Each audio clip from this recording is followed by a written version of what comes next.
We're going to start with an anemone because it's quite a simple flower to start off with. We're going to need a centre. Now, I didn't have any black felt, unbelievably, at home, so I'm going to use some jersey, but please use whatever you've got available. We need to make a centre for it, and the stamens, is it stamen? I want to say it's stamens around the middle, the fluffy bit in the middle, and 9 symmetrical, identical-ish petals. I've chosen a nice sort of peachy pink, which is nice. And to make those, or to make them as symmetrical as we can, I'm going to make a little pattern for it. So I happen to know a man who makes exceedingly good cakes. I may or may not have consumed 1 or 2 of these. So I'm just going to fold the card a little bit in half and use my bone folder just to give it a bit of a crease in the centre. And then just with a pencil, you don't need to be too precise about it because obviously it's your flower, but a little bit of a flat bottom at the bottom of the petal, and then round and a little bit of a wavy top on it. So it's not going to end up exactly like the petals that I've done here because obviously I've done it off-piste, but you get the idea. You only need to make 1 pattern because you're just going to draw around it for all of your petals. So cut it out, not using your fabric scissors, using some nice multi-purpose scissors or cardboard scissors. I'm going to trim off the excess here because it's a bit easier to manipulate. Thank you, Mr. Kipling. And then cut round the rest of the pattern.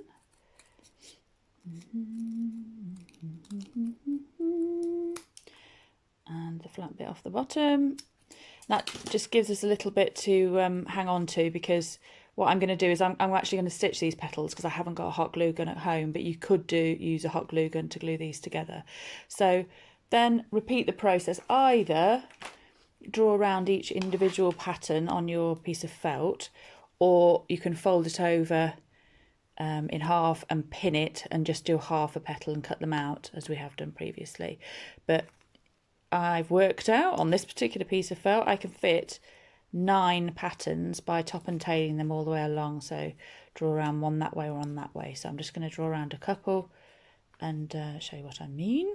So be economical with your felt. Just make sure that you go down to the bottom. So where you've got a flat bottom here, go down to the bottom of the piece on there. I'm going to have to duck under the camera a little bit because it's quite hard to see from here. All the way round. And make sure when you're cutting them out that you cut all the black bits off of the pen where you've drawn around it. Otherwise you'll end up with a bit of a mucky petal. It's no bad thing. But I like how people choose to do something a little bit perfect, even when it's something from nature. There we go, flat bottom. All the way along, up and down, up and down and down until you've got 9, okay? I've now cut out my 9 petals from the peachy fabric, and I'm going to go on to the centre of my flower. I've made this from jersey because I didn't have any black felt around, and I've made it so that we've got a little ball that goes in the centre, and we've got the frondy bit. Mine will shed because it's jersey, not felt, but obviously if you use felt it'll be nice and clean. I cut 2 pieces, one about 3/8 of an inch by 3 inches and one about 1 inch by 3 inches to make these 2 parts. And the knot, the ball in the centre is just a knot, so we're going to tie that round, and you'll end up with 2 little bunny ears and a ball in the middle. And the 2 little bunny ears are going to be the bit that we hold on to and we stitch all our petals around. But before we do that, we're going to make this frondy bit, which we're going to do either using multi-blade scissors, the sort of security scissors that you can use, or our lovely shiny new fabric scissors that we haven't used for paper, to just cut some little narrow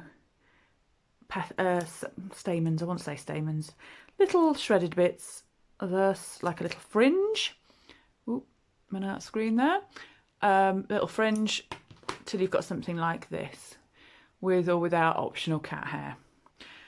Take your knot in your hand and then wrap it round so the tufty bits are sticking upwards towards the knot, over and over like this,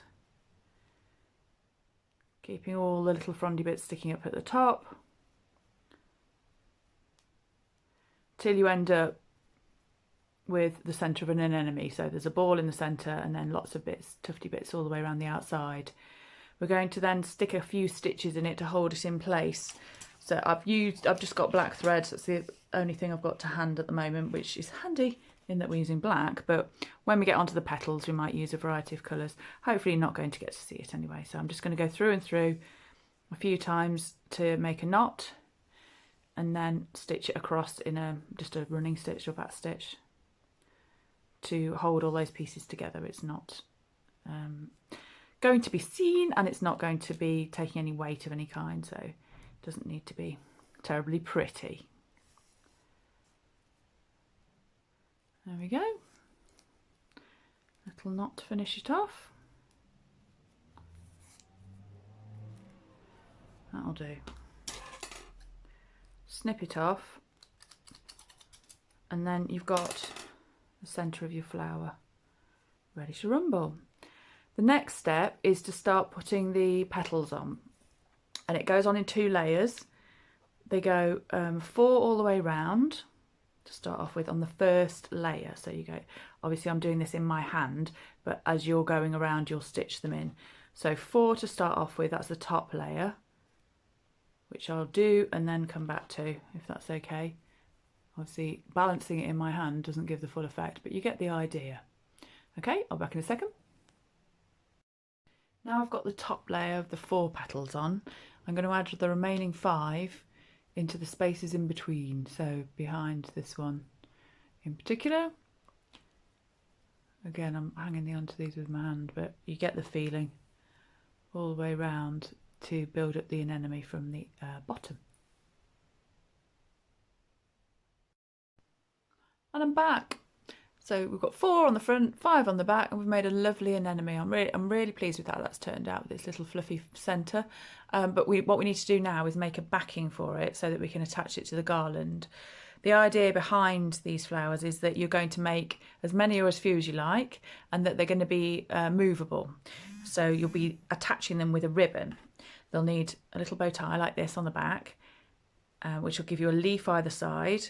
And if you look very, very closely, there's 2 slits in it, and we're going to slide a ribbon through those slits so that you'll be able to tie them onto the garland wherever you like them, move them about, add more, or for cleaning purposes or what have you, to take them off and put them back on again.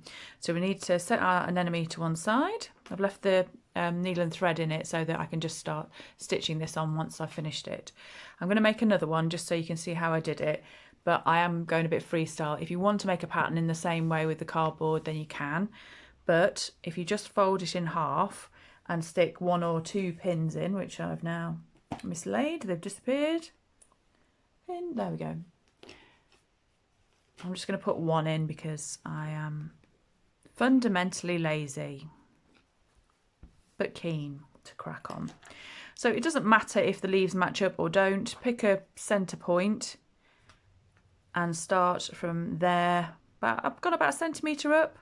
Nice big swooping leaf.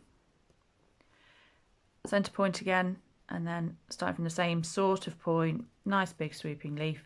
You'll see they don't match. On and off. And then I'll put a little bit of a lump in it. So it could be a seagull. Could be many things. Could be many things. I'm going to now cut that out with my lovely shiny fabric scissors. Humming as I go.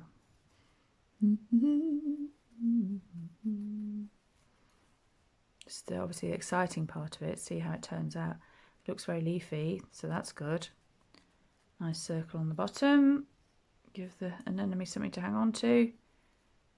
And another big leaf. This one's going to end up bigger, I think, than the other one.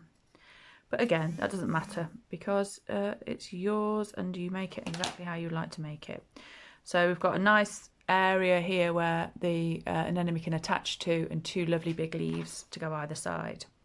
Fold the whole thing in half, and this is the bit we're worried about. We're not bothered whether these 2 leaves match up, but this bit we're looking for a fairly good match either side, because this is where we're going to cut our little slits for the ribbon.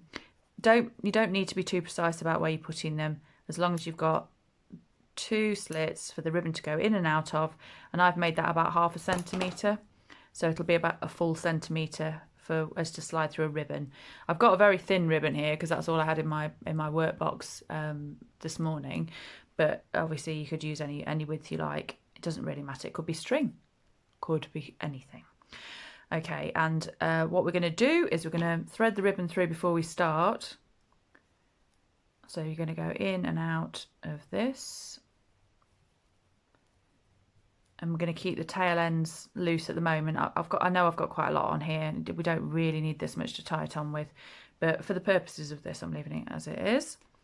And we're going to put that across the back of the anemone with the tail sticking out, and I'm going to just attach it to the lump at the back. So is it a calyx? I want to say calyx of the flower.